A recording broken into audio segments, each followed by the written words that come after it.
In this video, I'll show you how to use Supabase Auth step by step.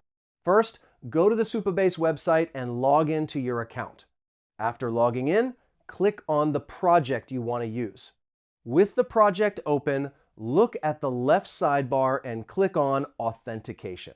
Inside the Authentication tab, you will find the settings related to user login.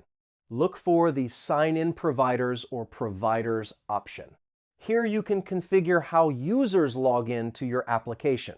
You can enable options such as allow new users to sign up, allow manual account linking, allow anonymous login, require email confirmation. You can also enable login with third-party providers like Google or GitHub. To manage users, go to the Users option inside Authentication.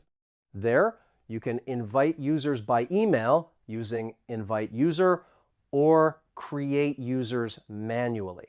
Done.